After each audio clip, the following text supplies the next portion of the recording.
പ്രിയപ്പെട്ടവരെ നമസ്കാരം. ഞാൻ തോമസ് മുട്ടത്തുകുന്നേൽ. കഴിഞ്ഞ 2-ാം തീയതി, അതായത് 2022 തുടക്കത്തിൽ 2-ാം തീയതി, ഞാൻ കേരളത്തിലെ ചെറുപ്പക്കാരെ ഉദ്ദേശിച്ച്, അതായത് ന്യൂ ജനറേഷൻ എന്ന് അവർ തന്നെ പരിചയപ്പെടുത്തുന്ന ആ ചെറുപ്പക്കാരെ ഉദ്ദേശിച്ച് ഒരു ചിന്താ വിഷയം ഒരു വീഡിയോയിൽ പങ്കുവയ്ക്കുകയുണ്ടായി. അപ്പോൾ ആ വീഡിയോയിൽ അവരുടെ ചിന്തയ്ക്ക് വിഷയീഭവിപ്പിക്കുവാനായി ഞാൻ അവതരിപ്പിച്ച വിഷയം ഇതായിരുന്നു. അതായത്, ലോകം ഇത്രയും പുരോഗമിച്ചിട്ടും നമ്മൾ ഈ 21-ാം നൂറ്റാണ്ടിൽ എത്തിയിട്ടും 1000-1500 വർഷങ്ങൾക്ക് മുൻപ് വിദേശത്ത് നിന്ന് കൊണ്ടുവന്ന് നമ്മളുടെ മേൽ അടിച്ചേൽപ്പിക്കപ്പെട്ട അഥവാ അടിച്ചേൽപ്പിച്ച ആ 2 മതങ്ങൾ നമ്മൾ ഇനിയും തുടർന്ന് പോകണോ? വീണ്ടും അതിൽ തന്നെ അതുപോലെ തുടർന്ന് പോകേണ്ട ആവശ്യമുണ്ടോ? കാരണം ആ മതങ്ങളിൽ തുടരുന്ന അത്രയും കാലം നമുക്ക് യഥാർത്ഥ ഭാരതീയരായി ജീവിക്കാൻ കഴിയുന്നില്ല. അതിനുള്ള വ്യക്തമായ തെളിവാണ് 1947 സംഭവിച്ചതും ഇപ്പോഴും അതിൻ്റെ തുടർച്ചയായി പലയിടത്തും സംഭവിച്ചുകൊണ്ടിരിക്കുന്നതും. അതുകൊണ്ടാണ് ഞാൻ അങ്ങനെ ഒരു വിഷയം നമ്മുടെ ചെറുപ്പക്കാർക്ക്, തലമുറയ്ക്ക് ചിന്തിക്കാനായി ഒരു ചിന്താ വിഷയമായിട്ട് കൊടുത്തത്. അപ്പൊ അങ്ങനെ ആ വിഷയം ഞാൻ അവതരിപ്പിച്ചപ്പോൾ ഭാരതത്തിൻ്റെ പൂർവ്വകാല ചരിത്രത്തെപ്പറ്റി ചെറുതായി ഒന്ന് സൂചിപ്പിക്കുകയുണ്ടായി. ശാസ്ത്രീയമായും സാങ്കേതികമായും നമ്മൾ എത്രമാത്രം മുമ്പിലായിരുന്നു ഈ യൂറോപ്യൻ രാജ്യങ്ങളെ അപേക്ഷിച്ച്. ഇങ്ങനെയുള്ള ചില പരാമർശങ്ങൾ ഞാൻ ആ വീഡിയോയിൽ നടത്തിയിരുന്നു. അപ്പോൾ ആ വീഡിയോ കണ്ട ഒരാള്, അദ്ദേഹത്തെ ഞാൻ എൻ്റെ ഒരു ആചാര്യനും ഒരു ഗുരുവും അതുപോലെ തന്നെ എൻ്റെ ജ്യേഷ്ഠ സഹോദരൻ്റെ സ്ഥാനത്തും നിർത്തി കാണുന്ന ഒരു വ്യക്തിയാണ്, മലയാളി. നിങ്ങൾക്ക് എല്ലാവർക്കും പരിചയമുള്ള ആണെന്നാണ് എൻ്റെ വിശ്വാസം. അദ്ദേഹമാണ് ശ്രീ സാമുവൽ കൂടൽ. ഇദ്ദേഹം എൻ്റെ ആ വീഡിയോ കണ്ട് അതിൻ്റെ കൂടെ ഒരു കമൻറ്റും കൂടെ ചേർത്ത് ആ വീഡിയോ അങ്ങയുടെ ചാനലിൽ റിലേ ചെയ്തു. അപ്പോൾ അങ്ങനെ അദ്ദേഹം കൂട്ടിച്ചേർത്ത കമൻറ്റിൽ പറഞ്ഞിരുന്നു, ഭാരതം ശാസ്ത്ര സാങ്കേതിക മേഖലകളിൽ ഈ വിദേശികളുടെ വരവിന് മുൻപ് എത്രമാത്രം മുമ്പിലായിരുന്നു. അതിന് പല ഉദാഹരണങ്ങൾ അദ്ദേഹം പറഞ്ഞ കൂട്ടത്തിൽ വിമാനം വരെ അഥവാ എയറോനോട്ടിക്കൽ എഞ്ചിനീയറിംഗ് വരെ ഭാരതത്തിലെ ഈ വിദേശികളുടെ വരവിന് മുൻപ് വളരെ വികസിച്ചിരുന്നതെന്ന്.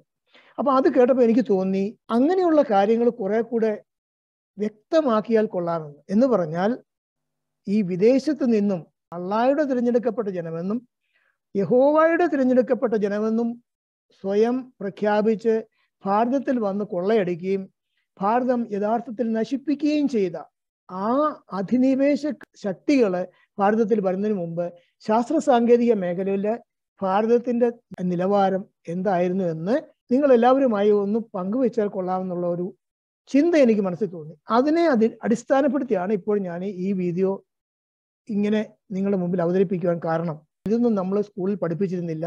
അതുകൊണ്ട് നമ്മൾ എത്ര വിദ്യാഭ്യാസം ഉണ്ടെങ്കിലും എനിക്ക് തോന്നുന്നു ഭാരതീയൻ എന്ന നിലയിൽ ഒരു വിഡ്ഢിയായിട്ടാണ് ഞാൻ ജീവിച്ചത്.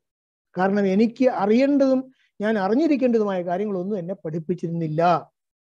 അതുകൊണ്ടാണ് എൻ്റെ ജ്യേഷ്ഠ സഹോദരൻ്റെ സ്ഥാനത്ത് നിൽക്കുന്ന ശ്രീ സാമുവൽ കൂടൽ ഇങ്ങനെ ഒരു വീഡിയോ അദ്ദേഹം അവതരിപ്പിച്ചപ്പോൾ അതിൻ്റെ കൂടുതൽ വിശദാംശങ്ങളും നിങ്ങൾക്ക് സമർപ്പിക്കണം എന്നെനിക്ക് തോന്നാൻ കാരണം. അപ്പോൾ നമുക്ക് നോക്കാം എന്തായിരുന്നു ഭാരതത്തിൻ്റെ സ്ഥിതി ഈ അധിനിവേശ ശക്തികൾ നമ്മുടെ നാട്ടിലെത്തി നമ്മളെ നശിപ്പിക്കുന്നതിന് മുൻപ് എന്ന്. Okay, let us see the technical and scientific advancement of Hindustan or Bharatam since 3000 BC until the invasion by the chosen people of Allah and Jehovah, because they stated that they were chosen people of Allah and Jehovah. Okay, we repeat that. And we are going to analyze some historical facts. And before that, we need to see some examples of the Vedic text which remained after the destruction by these invaders. See, these are some photographs of those Vedic texts and Vedic recordings of technical, scientific, spiritual, so on and so forth. All those scientific documents were recorded in these type of books.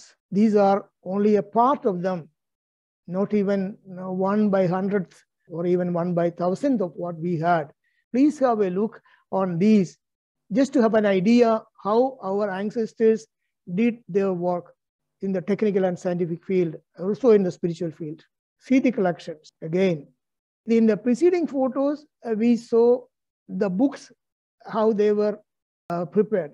And in this photo, we can see how it was recorded on small pieces of wooden plates or on palm tree leaves, which we call taliola. See how carefully all these information were recorded. Why I show these photos to you? Because in that way, we will get a clear idea what was the way in which our ancestors recorded each and everything in the technical, scientific, and spiritual field. See, even drawings and designs and details were recorded in this way. Examples for scientific documents during the Vedic ages. These were all mathematical theorems and problems and elaborations clearly recorded, which were technical and scientific inventions by our acharyas or scientists before the invasion of external forces and distractions. And this, now we will just have a look on what were those inventions. These historical facts were intentionally hidden by the invaders who looted and destroyed Bharatam. Not only that, also by the initial central governments which came into existence after 1947, because these facts were not taught in any of the schools in free Bharatam. So let us see what they are. First, it was Acharya Bauthayana who lived around 850 BC who illustrated the Pythagoras theorem before the birth of Pythagoras. Then the solar system, the spherical shape and of the planets were discovered or described by Aryabhata nearly 1000 years before the birth of Copernicus and Galileo Galilei. It is clearly stated also in Srimad Bhagavatam. Then the law of gravitation was invented by Bhaskaracharya 1200 years before Newton. Newton had to receive an apple on his head to think about and invent the law of gravitation. But our Bhaskaracharya didn't need an apple or a coconut or a jackfruit on his head to explain or think about, discover and explain the law of gravitation. Okay, let us see the next, fourth one. The difference in time, that is days, hours, minutes and seconds for the sidereal revolution of the planets of the solar system calculated by Surya Siddhanta towards 1500 BC is insignificantly small compared to the computerized calculations of the 20th century. Fifth one, human anatomy was studied in Vedic India between BC 1000 and BC 600 by Acharya Shusruta and Acharya Charaka. And the reference books are Shusruta Samhita and Charaka Samhita. 6. Acharya Shusruta, who lived around 800 BC, is considered as the father of surgery because he was the first person on this planet to perform plastic surgery as well as surgery for cataract. Acharya Charaka, who lived around 300 BC, is considered as the father of medicine because he identified about 100,000 plants having medicinal properties, and these were recorded in Charaka Samhita. Acharya Kanada, who lived around 600 BC, is the first author of atomic theory. See, when I was in my high school, I was taught that the atomic theories were invented by Rutherford, Dalton, so on and so forth. But nobody told me anything about Acharya Kanada. Sage Bharadwaj, who lived in 4th century BC, was the first scientist who wrote a book on aeronautical engineering or Vaimanika Shastra. And Mr. Shivakar Bapuji Talpade was the first to invent an aeroplane in 1895, 8 years before the Wright brothers. And it was specifically on this invention, Sri Samuel Kudal has stated in his comment on the video about which I mentioned you at the beginning of this video. Then Acharya Chanakya's Arthashastra and Nidhi Shastra are reference books for MBA students in universities of Oxford. Next, the first university on the surface of this planet was established in India in Takshashila in 700 BC. And more than 10,000 students from various countries studied there, and more than 70 different subjects were taught there. And from where these students came? From countries like Japan, Korea, China, then Morocco, Greece, Egypt, Turkey, so on and so forth. Again, Bhagavad Gita, written 5,100 years ago, is now one of the reference books for crisis management now in the Oxford University. Bhagavad Gita is taught in the middle schools in Holland, Sweden, and Denmark. So here is the question. Then after 1947, why the world did not accept and recognize those technical and scientific discoveries of Indian scientists of Bharatiya Acharyas? The answer is, all those discoveries, inventions, and related information were recorded in Sanskrit language. And the first central government, which came into existence after 1947, decided or declared that Sanskrit is a dead language. It was not introduced in the scholastic syllabus. But what happened? Almost only 6 months ago, the software engineers of the Silicon Valley, they confirmed that Sanskrit is the best language for software development. Have you ever heard of that? Then, a couple of years ago, Japanese scientists discovered that repetition of Sanskrit slogas enhances the brain's capacity in many aspects, and they named this as Sanskrit effect. So if you just go to Google search engine and simply type Sanskrit effect, you will get this information. See, an important information here.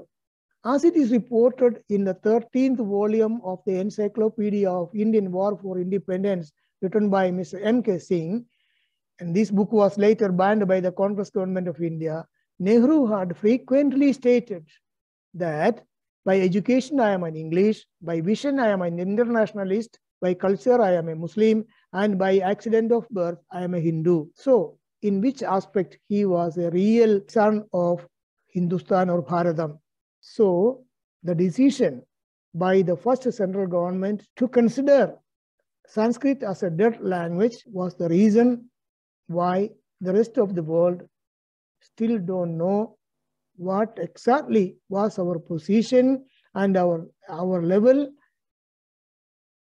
before the invasion of these foreign forces. So personally speaking, I can say that I remained a real ignorant of the true history of our nation, because it was the religions which covered all those facts and which did not permit us to study it. That's the reason why I had asked this question to our younger generation or this new generation. Think about it. So in the next videos, I will be introducing to you one by one all these Vedic scientists who made the inventions which we have rapidly seen. So if you believe or if you think that this information is useful for others also, then kindly share it. It's not because I would need to have some likes or thumb up, thumb down. No, I'm not interested in this, but I am interested in that our citizens should know some facts so that it may kindle their mind to explore other facts. Okay, then ഇത്രയും നേരം ഇക്കാര്യങ്ങൾ ശ്രദ്ധിച്ചിരുന്നു നിങ്ങൾക്ക് പ്രത്യേകം നന്ദി, നമസ്കാരം.